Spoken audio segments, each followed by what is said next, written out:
Hi students, मैं सोनिया हूँ विद्या गुरु से। करंट अफेयर्स का नया सेशन स्टार्ट करेंगे। आप लोगों को स्टार्ट करने से पहले हैप्पी न्यू ईयर। आप लोगों के लिए न्यू ईयर बहुत बहुत अच्छा जाए बच्चों। रेगुलरली अगर आप वीडियोस देखते हैं तो आपको बहुत सारी चीज़ें कॉमन मिलेंगी अभी जो एग्जाम्स आने वाले हैं उनके अंदर। देख लीजिएगा, SBI पीओ और क्लर्क निकला है, आप जानते हैं। तो SBI पीओ और क्लर्क के हिसाब से मुझे बैंक के क्वेश्चन ज़्यादा डालने चाहिए थे, तो मैंने यही किया है। तो ये क्वेश्चन जो है एग्जाम में सीधा आएंगे। आज क्वेश्चन ज़्यादा हैं, देख लीजिएगा, वीडियो काफ़ी लंबा होगा, पूरा देखेंगे। बेनिफिट ये होगा कि एग्जाम में सीधे क्वेश्चन आएंगे और मैं पक्का बोल रही हूँ आएंगे। बहुत मेहनत करती हूँ मैं, ऐसा नहीं सब कुछ उठा के पढ़ा दिया, जितनी भी हैपनिंग्स है सब पढ़ा दी। सब कुछ पढ़ा देंगे तो कुछ ना कुछ आ तो ज़रूर जाएगा, बहुत सारा भी हो सकता आ जाए। प्रॉब्लम यह है कि उसके लिए आपको अपने और सब्जेक्ट्स छोड़ के सिर्फ करंट अफेयर्स ही पढ़ना पड़ेगा। तो आप इतना मेहनत करंट अफेयर्स पे करें या ना करें वो आपके ऊपर है, मुझे नहीं पता। सारे सब्जेक्ट्स पे टाइम डिवाइड करना पड़ता है। करंट अफेयर्स में पहले से ही बहुत चुन के लाती हूँ, उससे ज़्यादा बहुत क्वेश्चन इसके अलावा बन नहीं सकते हैं जो आपके एग्जाम में आ जाए। बच्चे लिखते थे, पूरा पूरा कराया हुआ क्वेश्चन आ गए सारे के सारे A to Z। इसीलिए आपको बोलती हूँ आप फीडबैक ज़रूर दिया करो। आप जब भी कोई एग्जाम दे के आते हो प्लीज़ आओ, कमेंट सेक्शन में लिख के बताओ कितने कराए हुए क्वेश्चन आए। स्टार्ट करने से पहले happy new year to all of you. जनवरी 2025 का पहला करंट अफेयर्स का सेशन आप देख रहे हैं, ये हिंदी मीडियम का है। Stay blessed through out, please session and तक देखिएगा और क्वेश्चन साथ के साथ लिखिए, नोट्स बनाइए। नहीं बनाते हैं नुकसान ये होगा, आपको क्वेश्चन याद नहीं रहेंगे। इतने सारे क्वेश्चन एक पेज पे 8-9 कौन याद कर सकता है। लिखिए, बार बार पढ़िए, रिवाइज करिए। चलिए स्टार्ट करते हैं लेटेस्ट अपॉइंटमेंट से। पहला क्वेश्चन RBI के गवर्नर के बारे में। अब आधे बोलेंगे हमें तो RBI का गवर्नर पहले से ही पता है। तो आपने बहुत सारे क्वेश्चन देखे, बहुत सारे वीडियोस देखे, उसमें से आपने एक ये वाला क्वेश्चन भी पढ़ा होगा, I am pretty sure of it. जो क्वेश्चंस आपने पढ़े हुए हैं उन्हें भी लिखिए, ताकि बार बार लिखने से रिवाइज होगा। लेकिन सारे पढ़े हुए कभी भी नहीं हो सकते, कुछ ना कुछ क्वेश्चन में डिफरेंस होगा ही होगा आपके और मेरे। फिर बोल रही हूँ RBI के नए गवर्नर संजय मल्होत्रा बने हैं। इसमें एक बेसिक सी डिटेल ऐड करनी है आपको, वो है कि ये 26वें नंबर के गवर्नर हैं। अभी तक शक्तिकांता दास सुनते आए थे हर बात पे, अभी संजय मल्होत्रा सुनेंगे आप हर बात पे, क्योंकि RBI गवर्नर जो है इंपॉर्टेंट पोजीशन, इंपॉर्टेंट रैंक होता है। जो भी बनता है वो इंपॉर्टेंट पर्सन होता है। अब मैंने दोबारा बोला 26वें नंबर के संजय मल्होत्रा RBI के गवर्नर। तो क्या मैं सिर्फ गवर्नर्स पढ़ा रही हूँ? हाँ, मैं गवर्नर्स पढ़ा रही हूँ, बट इसका मतलब ये नहीं है कि मैं RBI के ढेर सारे गवर्नर्स पढ़ाने लग गई। मैं तो स्टेट के गवर्नर्स पढ़ा रही हूँ, ध्यान से सुनिए। तो स्टेट के गवर्नर्स में यहाँ पर देखने से पहले सिर्फ एक क्वेश्चन और ऐड करिए। अजय सेठ आपने नाम सुना था, बदल कर छोड़िए ना, पीछे वाले का नाम याद रख के क्या करेंगे। रेवेन्यू सेक्रेटरी जो है इंपॉर्टेंट पोजीशन होती है, इस पे अरुणीश चावला को अब लाया गया है। तो संजय मल्होत्रा के बाद अरुणीश चावला रेवेन्यू सेक्रेटरी, ठीक है। नेक्स्ट क्वेश्चन में देखिए, गवर्नर कोई स्टेट का हो और उसको उठा करके किसी और स्टेट का गवर्नर बना दिया जाए तो आपके लिए काम बढ़ जाता है, क्योंकि आपको क्वेश्चन एक और याद करना पड़ जाता है। बस एक यही डिफिकल्टी है।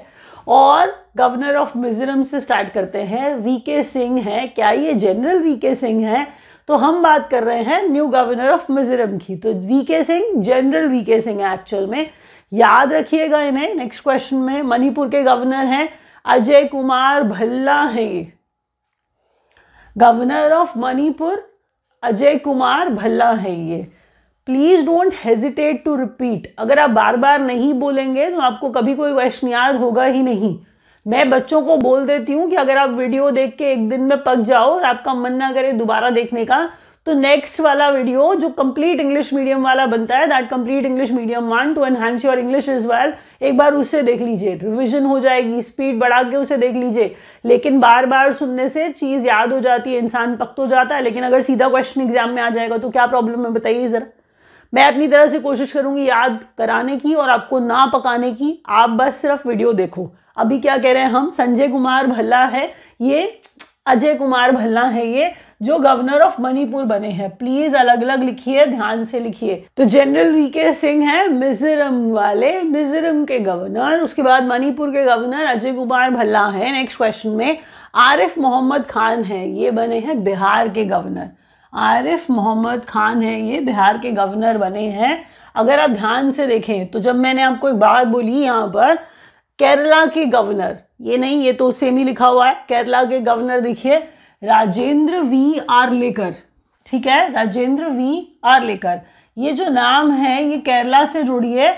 हरि बाबू, तो आप इन्हें एच बी कामभामपति के नाम से ही देखेंगे वैसे, लेकिन फिर भी नाम उनका पता हो तो ज्यादा अच्छा है, कई बार नहीं समझ में आता और याद नहीं रहता है। तो उड़ीसा के गवर्नर बने हैं ये हरि बाबू कामभामपति। दोबारा से एक बार देखते हैं क्वेश्चंस को, उससे पहले लास्ट क्वेश्चन है ये। यहाँ पर हम जो बात कर रहे हैं ये ह्यूमन राइट्स कमीशन की बात कर रहे हैं, नेशनल ह्यूमन राइट्स कमीशन की बात कर रहे हैं, उनके चेयरमैन की बात कर रहे हैं। तो वो भी क्वेश्चन पूछा जा सकता है। उनका नाम है वी रामसुब्रमण्यन, वी रामसुब्रमण्यन। इनका नाम भी याद करिए, लेटेस्ट अपॉइंटमेंट्स में ये इंपॉर्टेंट रैंक्स पे अपॉइंटमेंट है। एक बार और देखते हैं तेजी के साथ, रिवाइज करते हैं। प्लीज सुनिए, रिवीजन का पर्पस है, मेरे लिए बहुत आसान है, रीड करना और आगे बढ़ जाना। आपको याद होगा नहीं, क्योंकि इतनी बार पढ़ेंगे, जितनी बार मैं बोलूंगी सुनेंगे तभी याद होगा। क्वेश्चन इंपॉर्टेंट है, सुनिए दोबारा से। संजय मल्होत्रा आरबीआई के नए गवर्नर 26वें नंबर के। रेवेन्यू सेक्रेटरी अरुणीश चावला हैं। मिजोरम के गवर्नर जनरल वीके सिंह हैं। मणिपुर के गवर्नर अजय कुमार भल्ला बनाए गए हैं। बिहार के गवर्नर आरिफ मोहम्मद खान को बनाया गया है। मिजोरम देख चुके हैं आप, राजेंद्र वी आर्लेकर है केरला के गवर्नर। हरि बाबू कामभामपति ये उड़ीसा के गवर्नर बनाए गए हैं। और एनएचआरसी यानी कि ह्यूमन राइट्स कमीशन के लिए यहाँ पर चेयरमैन जो है वी रामसुब्रमण्यन को बनाया गया है। ठीक है, थोड़ा सा क्वेश्चन याद होंगे मुझे लगता है, एक ही पेज पे इतने क्वेश्चन लगभग आपको मिलेंगे। तो मुझे लगता है कि आप वीडियो पक्का देख के लाइक का बटन तो जरूरी दबा दोगे। हर बार आते हो देख के चले जाते हो, प्लीज वीडियो को देखने पर कम से कम लाइक का बटन तो दबा दो, शेयर कर दो अपने फ्रेंड्स के साथ। चैनल को सब्सक्राइब नहीं करते हो तो we feel bad about it. आप आ रहे हैं, देख रहे हैं, हम वीडियोस बनाएंगे ही नहीं, हम डालेंगे ही नहीं। फायदा है कि आप लोग लाइक ही नहीं करते हो और आप सब्सक्राइब भी नहीं करते हो, तो ऐसे बहुत बुरा लगता है हम लोगों को, एफर्ट्स बड़े वेस्ट जाते हैं ऐसा लग रहा है। तो कम से कम सब्सक्राइब करिए और लाइक करिए प्लीज। अगर कुछ कमेंट करके कोई क्वेश्चन आपके दिमाग में आ रहा है जो आपको नहीं समझ में आ रहा, शायद एसबीआई से रिलेटेड है या कोई किसी सब्जेक्ट से रिलेटेड है, कमेंट सेक्शन में डाल दीजिएगा, मैं आंसर करूंगी पक्का से। आपको जो भी क्वेश्चन आपके दिमाग में आ रहा है उस क्वेश्चन का आंसर करने की कोशिश करूंगी मैं। नेक्स्ट पेज पे चलने से पहले आप पहले देखिए कि हेडिंग क्या है, अवार्ड्स एंड प्राइसेस है। ठीक है, इसके अंदर अगर मैं ये बात करूं कि भारत रत्न अवार्ड हम पढ़ा रहे हैं, सिर्फ नहीं, मैं गोल्डन ग्लोब भी पढ़ाने वाली हूं, क्योंकि गोल्डन ग्लोब भी मिले हैं, आपको पता होगा, तो गोल्डन ग्लोब भी इंपॉर्टेंट पेज है। इसके अलावा साहित्य अकादमी अवार्ड है और इसके अलावा order of Mubarak al Kabir है। इसको एक बार एक एक करके देखते हैं, जरा सुनिए। तो अवार्ड्स एंड प्राइजेस के अंदर भारत रत्न 5 लोगों को दिया गया। ठीक है, भारत रत्न 5 लोगों को दिया गया। कई बार अनाउंसमेंट हो जाती है, कई बार दिया जाता है, दोनों ही बार न्यूज़ में आ जाता है और थोड़े टाइम के लिए न्यूज़ में रहता है। तो जो चीज़ न्यूज़ में रहती है, जिसके बारे में बात ज़्यादा हो रही होती है, वो करंट अफेयर्स का क्वेश्चन बनने की पॉसिबिलिटी ज़्यादा होती है। इसलिए ध्यान से सुनिए, भारत रत्न अवार्ड है, 5 लोगों को दिया गया है। यहाँ पर एल के आडवाणी से स्टार्ट करते हैं सबसे पहले, क्योंकि इन्हें आप जानते हैं, तो इससे आपको मोटिवेशन मिलेगा कि ये कभी डेप्यूटी प्राइम मिनिस्टर भी रहे थे। कौन है आप जानते हैं, बीजेपी वाले।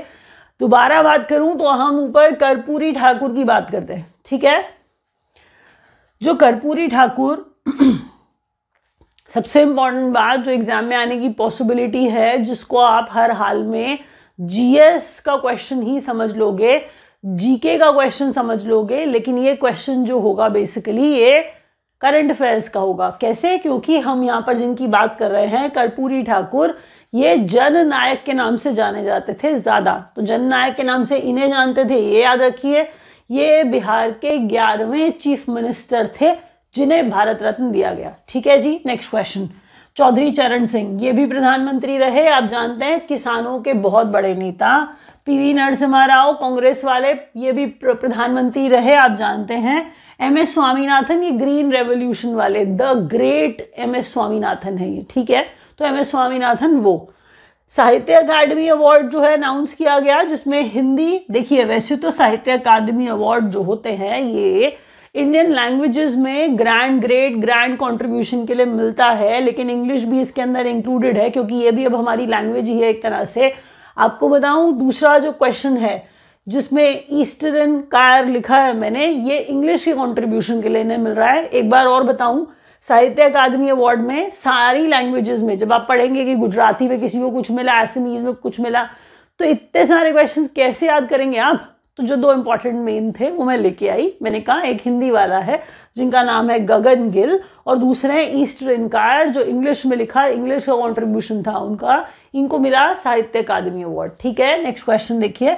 PM gets order of Mubarak al Kabir. तो मुबारक अल कबीर जो मिला है वो प्रधानमंत्री को दिया गया है। ये बेसिकली कुवैत का हाईएस्ट ऑनर है। एक बार और बोल देती हूँ, मुबारक अल कबीर पूछा जाएगा आपको किस देश से रिलेटेड है, किस कंट्री से एसोसिएटेड है, कुवैत से। क्यों ये एग्जाम में आ रहा होगा, क्योंकि पीएम को इनका हाईएस्ट ऑनर मिला है। एक बार रिवाइज करते हैं, ध्यान से देखिए। पहला क्वेश्चन था भारत रत्न अवार्ड, ठीक है।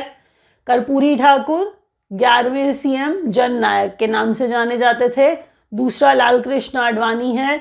तीसरा अगर आप ध्यान से देखेंगे तो चौधरी चरण सिंह है, एम एस स्वामीनाथन है और पीवी नरसिम्हा राव है। तो ये 5 रेसिपिएंट्स है भारत रत्न के। आप जानते हैं हमारे लिए बहुत बड़ा अवार्ड होता है ये, जब दिया जाता है तो रेसिपिएंट्स के नाम बहुत इंपॉर्टेंट होते हैं। साहित्य अकादमी अवार्ड गगन गिल को हिंदी में कंट्रीब्यूशन के लिए, और ईस्टर्न कार को हम कह रहे हैं इंग्लिश में कंट्रीब्यूशन के लिए। पीएम को अवार्ड मिला है कुवैत का हाईएस्ट, जिसका नाम है order of Mubarak al Kabeer. Next question,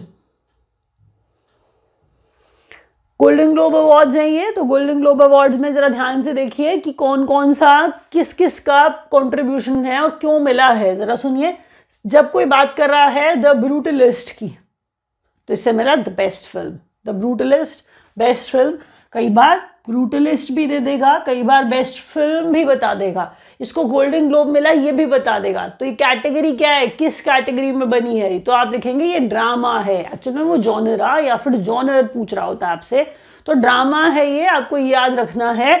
brutalist is a drama, best film के लिए इसे अवार्ड मिला है गोल्डन ग्लोब।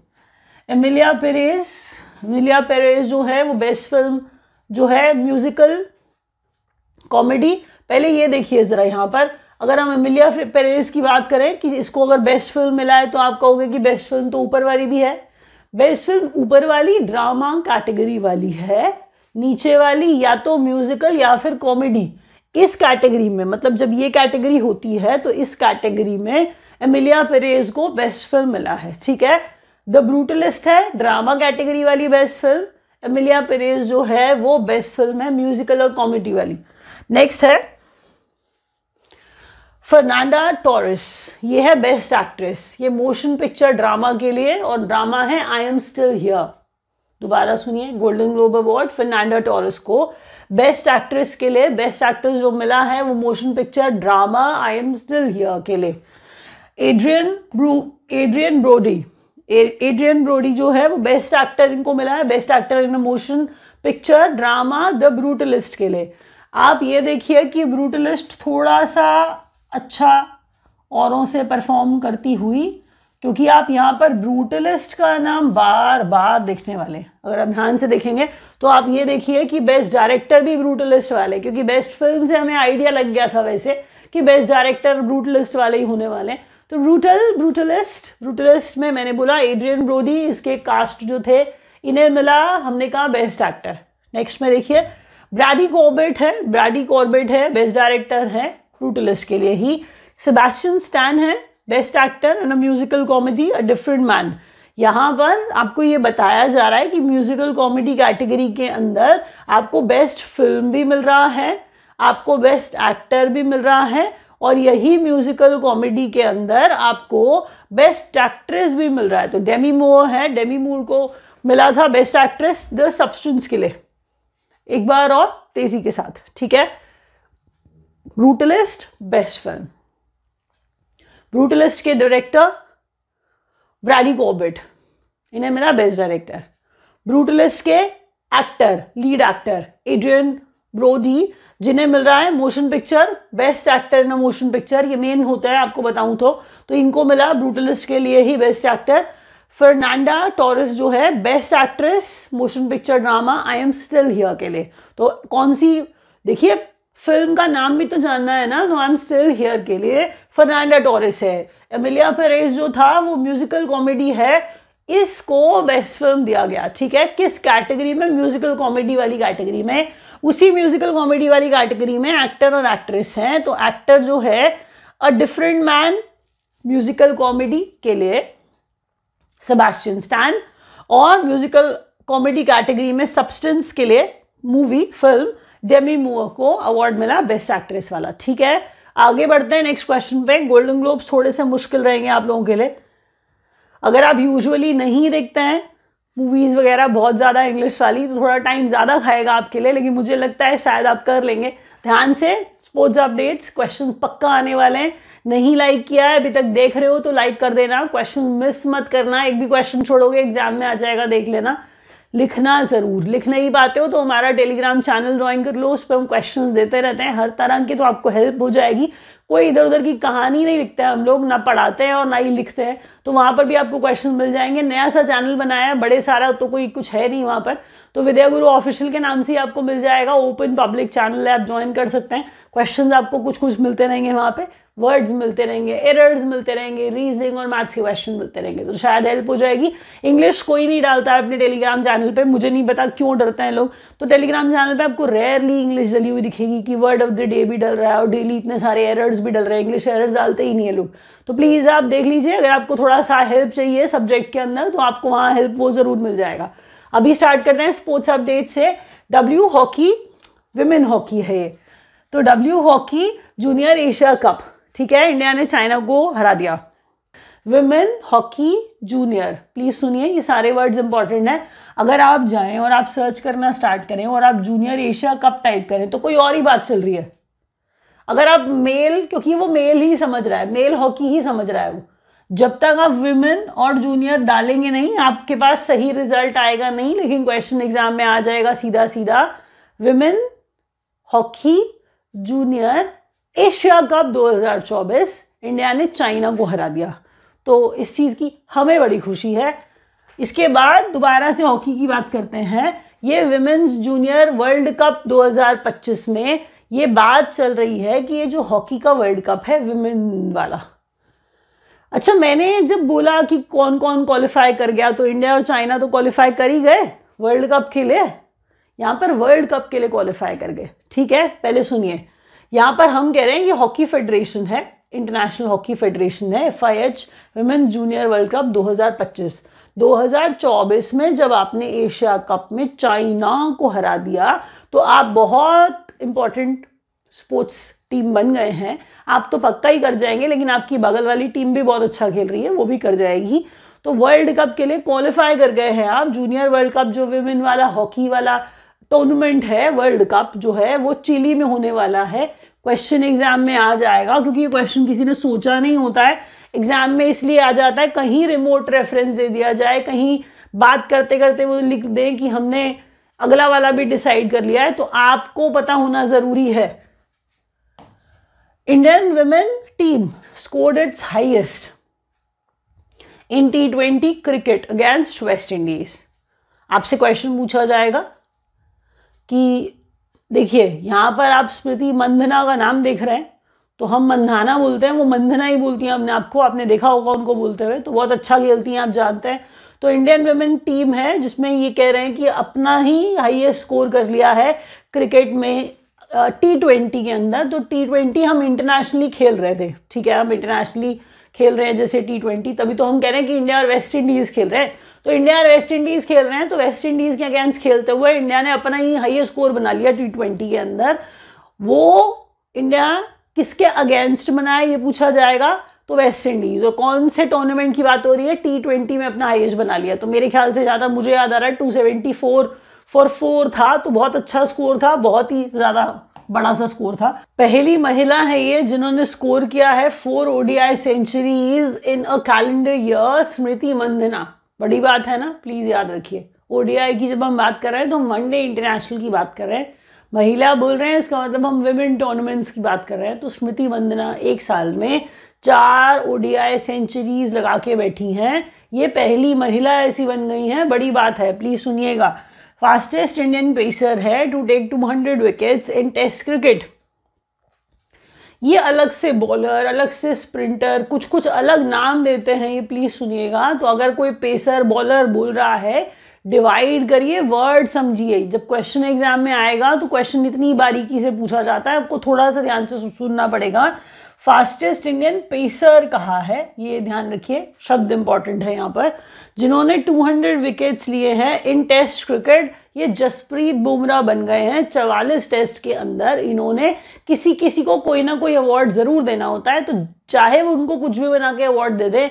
44 टेस्ट के अंदर जसप्रीत बुमराह ने 200 विकेट जो है लिए हैं, प्लीज सुनिए, तो बड़ी बात है। तो तेजी से ऐसा करने वाले फास्टेस्ट इंडियन पेसर बन गए हैं। ये ISSF, ये शूटिंग फेडरेशन की बात हो रही है, समझ रहे हैं। तो ये इंटरनेशनल जो शूटिंग फेडरेशन है, हम कह रहे हैं कि जूनियर वर्ल्ड कप 2025 वाला इंडिया होस्ट करेगा। देखिए टूरिज्म बढ़ता है, आप अपने आप को एक बढ़िया देश की तरह प्रेजेंट कर पाते हैं, तो ये आपके लिए सारी बातें अच्छी होती हैं अगर आप ऐसे टूर्नामेंट्स अरेंज कर पाते हैं। इकोनॉमी को भी बूस्ट मिलता है, लोग आपको बहुत अच्छी नज़रों से देखते हैं और कंट्रीज़ वाले। तो इंडिया जो है 2025 में ISSF का यानी कि शूटिंग का जूनियर वर्ल्ड कप जो है 2025 वाला होस्ट करने वाला है। 11वें नंबर का प्रो कबड्डी 2024 टाइटल विनर जो है वो हरियाणा स्टीलर्स हैं। पटना पायरेट्स को हरा करके ये 11वें नंबर का प्रो कबड्डी टाइटल लेते हैं। ठीक है जी, एक बार और विभिन्न प्रकार के स्पोर्ट्स आए और मुझे पक्का बताया आपको कुछ कुछ तो अच्छा लगता ही होगा जो याद कर ही लोगे आप। तो women hockey junior Asia cup 2024 वाला इंडिया ने चाइना को हराया। ठीक है, नेक्स्ट में देखिए, फिर विमेन्स जूनियर वर्ल्ड कप है 2025 वाला, जिसके लिए क्वालिफाई इंडिया चाइना तो कर ही गए। वो जो वर्ल्ड कप है वो चिली होस्ट करेगा। Indian women team scored it's highest, अपना खुद का ही हाईएस्ट T20 में स्कोर करके बैठे हैं वेस्ट इंडीज के against. First women to score 4 ODI centuries एक कैलेंडर ईयर के अंदर वो स्मृति मंधना है। और फास्टेस्ट इंडियन पेसर हैं, 2000 विकेट्स लिए 44 टेस्ट के अंदर। टेस्ट क्रिकेट की बात हो रही है, जसप्रीत बुमराह है। ISSF जूनियर वर्ल्ड कप 2025 का होस्ट इंडिया बनेगा और 11 प्रो कबड्डी 2024 का टाइटल विनर हरियाणा स्टीलर्स। एक बात और सुनिए, आधे लिखते हैं कि किसको हराया, क्यों लिखती हो, क्योंकि ये एग्जाम में पूछ लिया जाता है। तो प्लीज याद रख लीजिए, पटना पायरेट्स जो है वो रनर अप रहे हैं, तो रनर अप का नाम तो हर बार इंपॉर्टेंट होता है, तो पटना पायरेट्स याद करना पड़ेगा। स्पोर्ट्स अपडेट्स के बाद अब आते हैं बैंकिंग अवेयरनेस के ऊपर। तो SBI PO का एग्जाम है, आप जानते हैं। तो अब उन बच्चों के लिए क्वेश्चन जो सारे बैंक के एग्जाम देने वाले बच्चे हैं, इतने ही नहीं हैं, आगे और भी क्वेश्चंस हैं, तो रुकिए और बाकी सारे बच्चे थोड़ी देर के लिए विराम दीजिए। बैंकिंग अवेयरनेस पे चलते हैं। RBI bi monthly policy review, एक वीडियो के अंदर मैं सारी टर्म्स भी समझा देती हूँ कि अगर आपको बैंकिंग की टर्म समझ ना आएगी, रेपो रेट क्या है, रिवर्स रेपो रेट क्या है, वो यहाँ पर नहीं हो पाएगा अभी, क्योंकि मेरे पास इतना टाइम यहाँ पर नहीं है। अगर आप पहले से जानते हैं तो बहुत अच्छा है, नहीं तो बाय मंथली पॉलिसी रिव्यू अगर हम कह रहे हैं कि RBI निकालता है तो रेट्स का डिस्कशन होता है, कुछ बढ़ाया और कुछ घटाया जाता है, कभी कभी सेम रखा जाता है। तो 6.50% रेपो है। नेक्स्ट बात करें तो standing deposit facility rate, standing deposit facility rate 6.25% है। SDF करके बढ़ते आते हैं आप जनरली इसे। MSF रेट है और बैंक रेट है, दोनों 6.75% है। फिक्स्ड रिवर्स रेपो रेट 3.35% है और कैश रिजर्व रेशो 4%।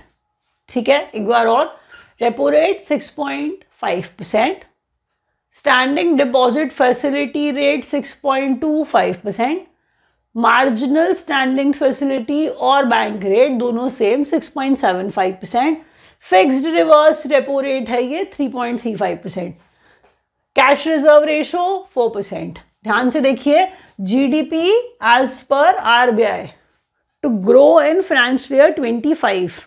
देखिए हर किसी ने GDP के बढ़ने का आंकड़ा थोड़ा नीचे कर दिया था। कि क्या जीडीपी होने वाली है, कि पहले कुछ और सेट करी थी और बाद में कुछ और कर दी। तो ज़रा सुन लीजिए, यहाँ पर बात चल रही है जीडीपी जो है आरबीआई अभी बताता है, प्रोजेक्शन करता है कि फाइनेंशियल ईयर 25 में क्या जीडीपी रहेगी। तो 6.6% का आंकड़ा ये दे रहे हैं। RBI introduces name lookup facility for similar to UPI and IMPS, NEFT and RTGS. Name lookup facility, याद करिए नंबर टाइप करने लगते हैं आप। यूपीआई जब आप करते हैं तो आप नंबर टाइप करते हैं या फिर आप नाम टाइप करते हैं। तो नंबर आप टाइप करते हैं तो नीचे नाम आ जाता है, तो उसे नेम लुकअप फैसिलिटी कहते हैं। That means you can search the name. आप नाम सर्च कर सकते हैं नंबर डाल के, नाम डाल के। तो नेम लुकअप फैसिलिटी इसे कहते हैं। एक्चुअल में जब आप एनईएफटी करते थे और आरटीजीएस करते थे तो आप ना ब्लाइंड फेथ दिखा करके बस पैसे ट्रांसफर कर देते हैं। एक्चुअल में पता नहीं चलता है कि वो किसको जा रहा है, बस हम इमेजिन कर रहे हैं कि वो नंबर सही होगा और उसके बाद चला जाएगा। तो आरबीआई आपको एक फैसिलिटी दे रहा है कि आप इसमें भी नाम आ जाएगा। जब आप एनईएफटी कर रहे होंगे और आरटीजीएस कर रहे होंगे तो आप नाम से श्योर हो जाएंगे, गलत अकाउंट में पैसे जाने का पॉसिबिलिटी बहुत कम हो जाएगा, क्योंकि नाम सर्च करने के बाद, नाम आ जाने के बाद आप गलत आदमी को पैसे ट्रांसफर नहीं करेंगे। तो एनईएफटी आरटीजीएस में नेम लुकअप फैसिलिटी अरेंज कराता हुआ, अवेलेबल कराता हुआ RBI panel on ethical use of AI. Question exam में आ जाएगा, देख लीजिएगा। इनका नाम पुष्पक भट्टाचार्य है। ये RBI panel ethical use of AI. देखिए आर्टिफिशियल इंटेलिजेंस का जो भी इस्तेमाल हो वो एथिकल हो, ठीक है। तो आरबीआई ने इसके ऊपर एक पैनल बनाया। तो ये जो पैनल है इसको हेड करेंगे पुष्पक भट्टाचार्य। जहां तक मैं याद कर पा रही हूँ 8 मेंबर वाली कमिटी है ये। तो पुष्पक भट्टाचार्य इसके हेड, इसके चेयरमैन है, ठीक है। एक बार रिवाइज करते हैं। आरबीआई का बाय मंथली पॉलिसी रिव्यू। जब जा रहे हैं एग्जाम देने, रेट्स उससे पहले याद करके जाइए, ताकि जब रेट्स एग्जाम में आए सीधा तो आपको वही वाली बताऊं जो लास्ट वाली है। 6.5% repo rate, SDF 6.25%, MSF bank rate 6.75%, fixed reverse repo 3.35, CRR cash reserve 4। GDP RBI के अनुसार फाइनेंशियल 25 में 6.6% पे ग्रो करेगी। RBI introduces name lookup facility in NEFT and RTGS similar to UPI and similar to IMPS. जब आप IMPS करते हैं, जब आप यूपीआई करते हैं तो नाम आता है, वही नाम अवेलेबल कराया जाएगा इनके अंदर भी। पुष्पक भट्टाचार्य हेड करेंगे आरबीआई के पैनल को, जो एथिकल यूज ऑफ एआई पे बनी कमिटी है उसको। आगे बढ़ते हैं, देखिए ये क्वेश्चंस भी बैंकिंग अवेयरनेस वाले हैं। For your kind information, SBI PO का और एसबीआई क्लर्क का एग्जाम है। हम नए बैचेस स्टार्ट कर रहे हैं। हमारे पास कंप्लीट इंग्लिश मीडियम के बैचेस भी हैं और ऐसे वाले बाइलिंगुअल के बैचेस भी हैं। हम बिल्कुल वही पढ़ाते हैं जो एग्जाम में आता है। सारे टीचर्स वही पढ़ाने की कोशिश करते हैं। देखिए अपनी तरह से पूरी हेल्प देंगे आप लोगों को। अगर आप ज्वाइन करना चाहें तो online.vidyaguru.in वेबसाइट पे जाइए, वहां जाकर के सीधा ज्वाइन कर सकते हैं। एग्जीक्यूटिव से बात करना चाहते हैं तो कोर्स ले सकते हैं, आप उनसे बात करिए। नंबर्स नीचे दिए गए हैं, dial them, speak with them and you can join us. यहाँ पर framework committee for responsible ethical enablement. आपको लगेगा क्या चालू हो गई? नहीं, मैं आपको ये पढ़ा रही हूं कि ये जो फ्री है इसका एक फुल फॉर्म है। कह रहा है free of artificial intelligence in the financial sector.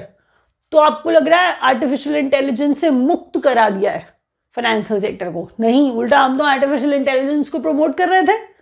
दोबारा सुनिए, ये फ्रेमवर्क है, फ्रेमवर्क कमिटी है, फ्रेमवर्क कमिटी है जो रिस्पॉन्सिबल एथिकल इनेबलमेंट लाएगी, रिस्पॉन्सिबल एथिकल इनेबलमेंट लाएगी। उसके लिए फ्रेमवर्क कमिटी है ये फ्री। तो फ्री नहीं है, आपका पीछा नहीं छूटेगा एआई से। आपका पीछा एआई से नहीं छूटेगा कि आप ये सोचे कि एआई के बिना हम फाइनेंशियल सेक्टर में रहेंगे, तो वो नहीं कर रहे हैं, वो अलग बात कर रहे हैं।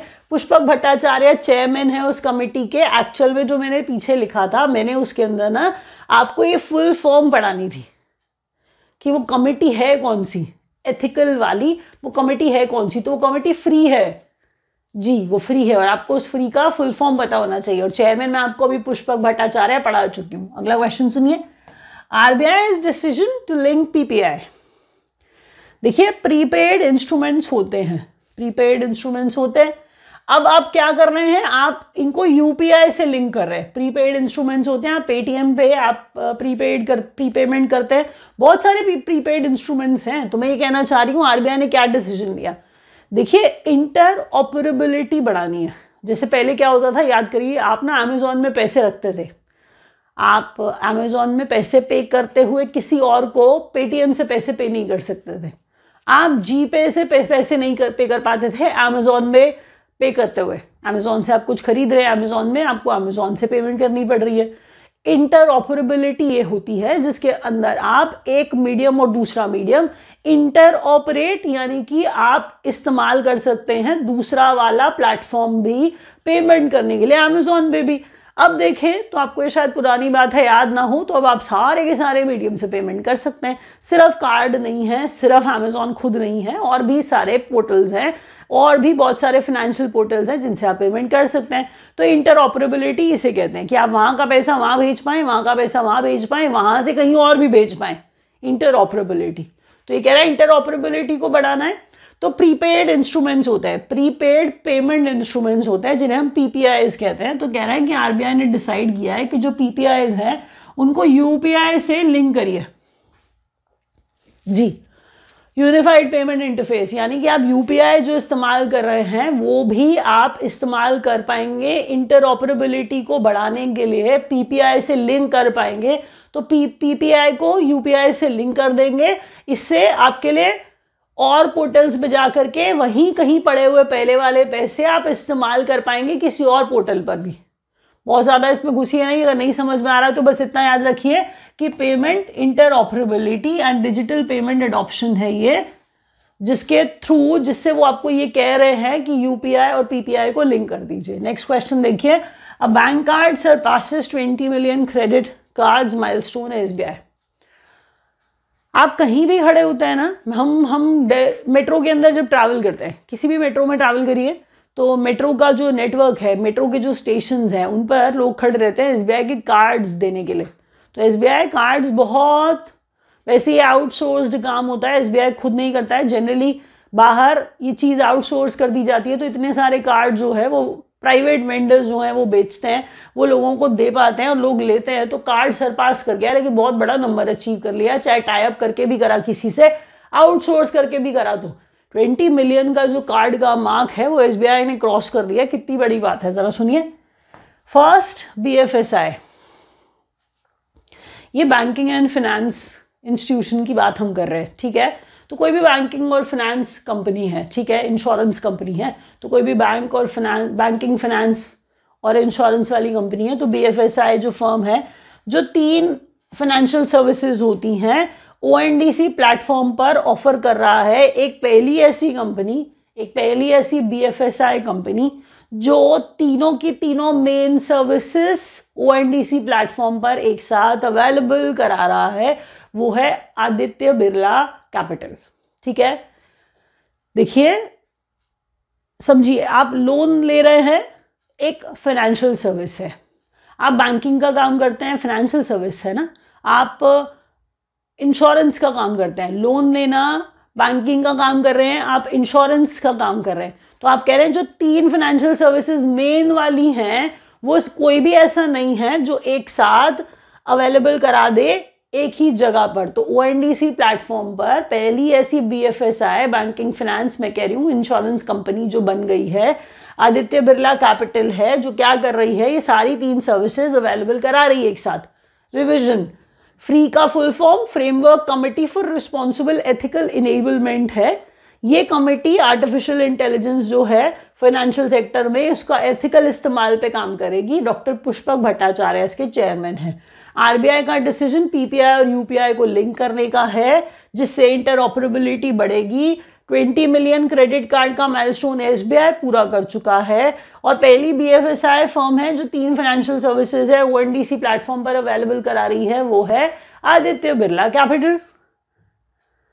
अब सारे ज्वाइन करिए, अब यहां से सारे स्टूडेंट ज्वाइन कर सकते हैं। प्लीज ध्यान से देखिएगा, एक एक क्वेश्चन बहुत इंपॉर्टेंट है। आज क्वेश्चन ज्यादा है, वीडियो लंबा है, थोड़ा ध्यान से देखना पड़ेगा। प्लीज प्लीज क्वेश्चंस को याद करिए, एग्जाम में सीधा आएंगे, देख लीजिएगा।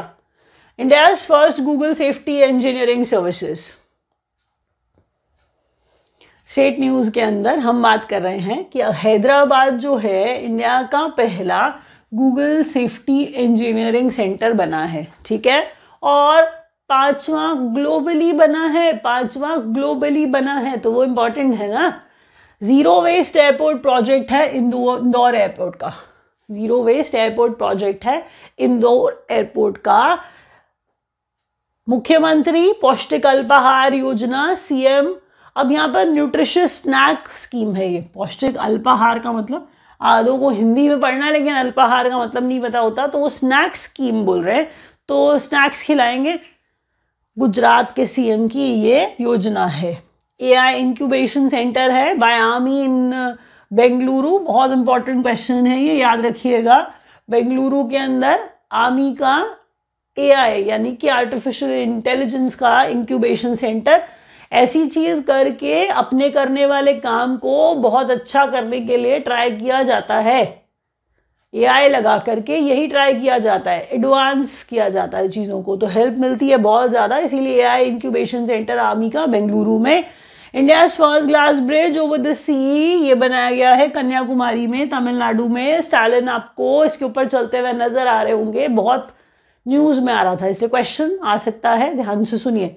सेंट्रल आयुर्वेदा रिसर्च इंस्टीट्यूट जो है न्यू दिल्ली में खोला, प्रधानमंत्री आ करके चले गए, लगभग रोहिणी की बात होगी शायद ये, तो आपने देखा होगा न्यूज़ के अंदर। इस क्वेश्चन को भी प्लीज़ पक्का याद रखिए कि सेंट्रल आयुर्वेदा रिसर्च इंस्टीट्यूट है, ये न्यू दिल्ली में खुला है। जो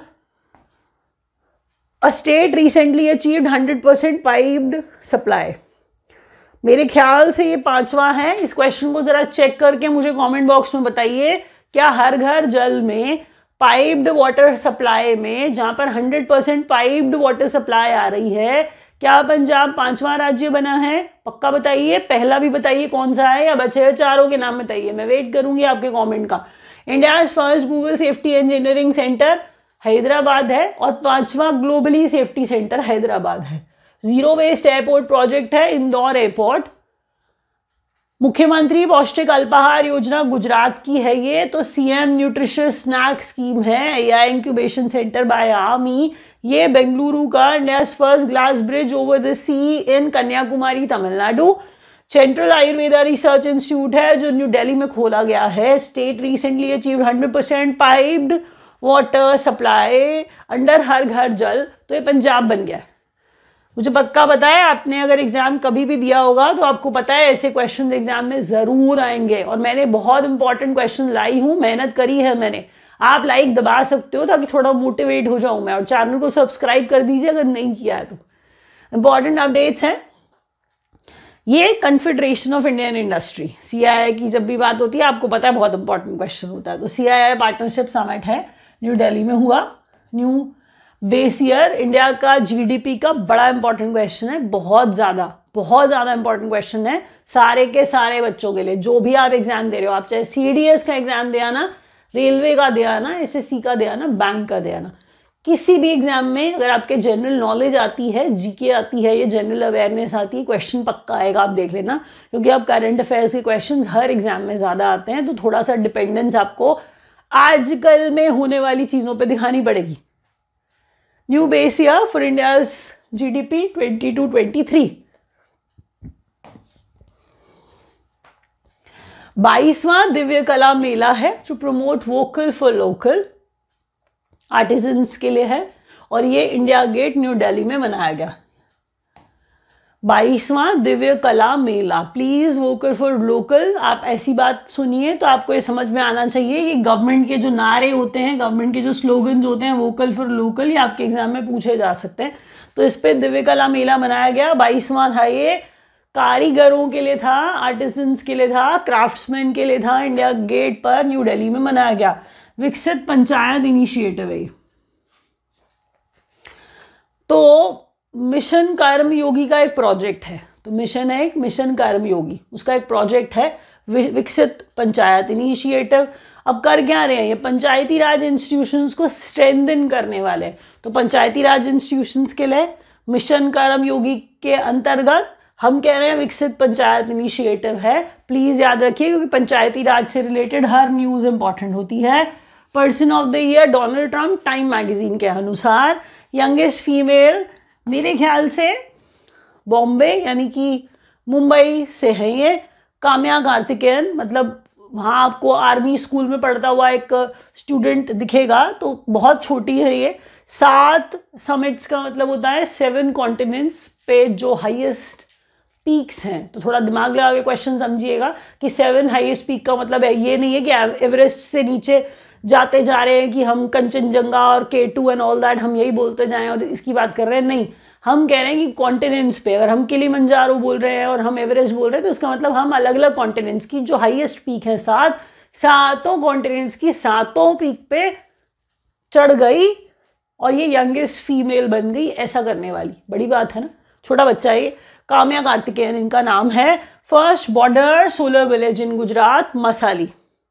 अब आधे बच्चे हैं ना इसमें जिनको थोड़ा सा एक्स्ट्रा इन्फॉर्मेशन पता है तो वो खिचड़ी पकाने चल देते हैं, बोलते हैं मुढेरा जो था वो क्या था। प्लीज सुनिए, हम यहाँ पर बॉर्डर विलेज कह रहे हैं, मुढेरा बॉर्डर विलेज नहीं कह रहे हैं। मुढेरा को आप कहेंगे बिल्कुल बॉर्डर वाला, तो एकदम बॉर्डर सोलर विलेज है। पहला देखिए थोड़ा थोड़ा सा शब्दों में चेंज आ जाता है। हाल फिलहाल में मसाली जो है गुजरात के अंदर सोलर बॉर्डर विलेज है। अब आप बॉर्डर विलेज का मतलब ये होता है कि जैसे मुढेरा में वो कह रहे थे कि 115, आप ये समझिए जितने भी घर हैं, ठीक है, उनके ऊपर क्या है, सारा का सारा सोलर अरेंजमेंट कर दिया। इससे क्या होगा, जितने भी घर में अप्लायंसेस इस्तेमाल कर रहे हैं, जो भी इस्तेमाल कर रहे हैं, वो सारा का सारा सोलर पे चलने वाला है। तो सोलर विलेज यहाँ पर बात हो रही है, यहाँ पर सोलर विलेज की बात हो रही है। तो फर्स्ट बॉर्डर सोलर विलेज है। Border border border word important है, वो मसाली बन गया। पैरा एथलेटिक वर्ल्ड चैंपियनशिप का होस्ट इंडिया होगा 2025 में। क्वेश्चन इंपॉर्टेंट है, याद रखिएगा। पैरा एथलेटिक्स वर्ल्ड चैंपियनशिप 2025 वाली इंडिया होस्ट करेगा। रिवाइज करते हैं। CII partnership summit New Delhi में, new base year, India GDP 22-23 के लिए। 22nd दिव्य कला मेला है जो वोकल फॉर लोकल के को प्रमोट करता हुआ कारीगरों के लिए इंडिया गेट में। विकसित पंचायत जो है वो किसका इनिशिएटिव है ये भी पूछ लिया जाएगा। मिशन कर्म योगी का, जो PRI यानी कि पंचायती राज इंस्टीट्यूशंस को स्ट्रेंथन करने के लिए स्टार्ट किया गया था। Person of the year time magazine के अनुसार 2024 के डोनाल्ड ट्रंप हैं। कितनी सही चॉइस है। यंगेस्ट फीमेल हैं जिन्होंने 7 समिट्स जो है यानी कि पीक्स जो है उनको फतेह किया है, कॉन्कर किया है। इनका नाम है Kamya Karthikeyan. First border solar village Gujarat का मसाली, सोलर इंपॉर्टेंट है। पैरा एथलेटिक वर्ल्ड चैंपियनशिप है जो इंडिया होस्ट करेगा 2025 वाली। अब है इंपॉर्टेंट डेज और ये लास्ट पेज होने वाला है, तो प्लीज रिक्वेस्ट है थोड़ा ध्यान से सुन लो। थोड़ा सा ध्यान से सुनने से याद हो जाएगा प्लीज। और लिखिए क्वेश्चंस को।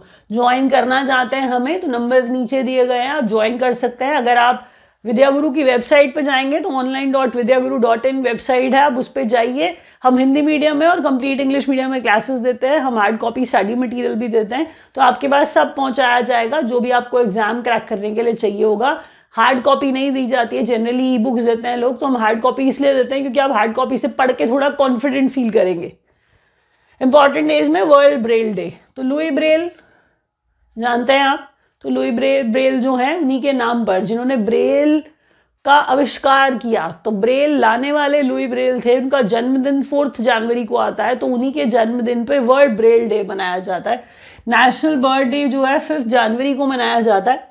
18वें नंबर का प्रवासी भारतीय दिवस है ये, जो कन्वेंशन बेसिकली 8 से 10 जनवरी को होगा।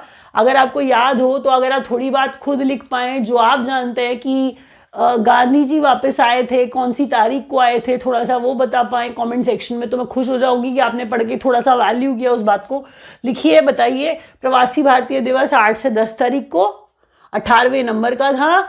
डायस्पोरा का मतलब ही बाहर रहने वाले NRI टाइप के लोग हैं, तो डायस्पोरा जो है कंट्रीब्यूशन उनका विकसित भारत में, ये थीम ही बना दिया। तो डायस्पोराज कंट्रीब्यूशन टू अ विकसित भारत। चीफ गेस्ट इसमें क्रिस्टीन कार्ला है कैंगलू, जो ये प्रेसिडेंट है रिपब्लिक ऑफ त्रिनिदाद की। आई नहीं थी कहीं, आप सोच रहे हो कि आगे बैठ गई थी, तो वो सिर्फ वर्चुअली उन्होंने एड्रेस कर लिया, बस इतना ही हो पाया उनसे। और वेन्यू जो है इसका भुवनेश्वर उड़ीसा में, क्योंकि अब वहाँ आपको पता ही है बीजेपी की खुद की सरकार है, तो अब वहाँ कराया ही जा सकता था। तो यूनिसेफ डे है 11 दिसंबर को मनाया जाता है। गुड गवर्नेंस डे, अगर आपको पता हो, 25 दिसंबर को इसलिए मनाया जाता है क्योंकि अटल बिहारी वाजपेयी जी का बर्थडे है और उनके बर्थडे को गुड गवर्नेंस डे की तरह मनाया जाता है, प्लीज याद रखिएगा। Next question, national consumer day 24 दिसंबर को मनाते हैं और कंज्यूमर डे का थीम भी इंपॉर्टेंट है, आ सकता है virtual hearings and digital access to consumer justice. थोड़ा मुश्किल है, एक ही बारी में याद नहीं हो पाएगा, ट्राई करते हैं दोबारा। वर्ल्ड ब्रेल डे 4 जनवरी, नेशनल बर्ड डे 5 जनवरी, 18 प्रवासी भारतीय दिवस 8 से 10 भुवनेश्वर उड़ीसा में। चीफ गेस्ट इंपॉर्टेंट है, चीफ गेस्ट इसकी क्रिस्टीन कार्ला कैंगलू, जो रिपब्लिक ऑफ त्रिनिदाद की प्रेसिडेंट हैं। डायस्पोरा का कंट्रीब्यूशन टू अ विकसित भारत थीम था प्रवासी भारतीय दिवस का।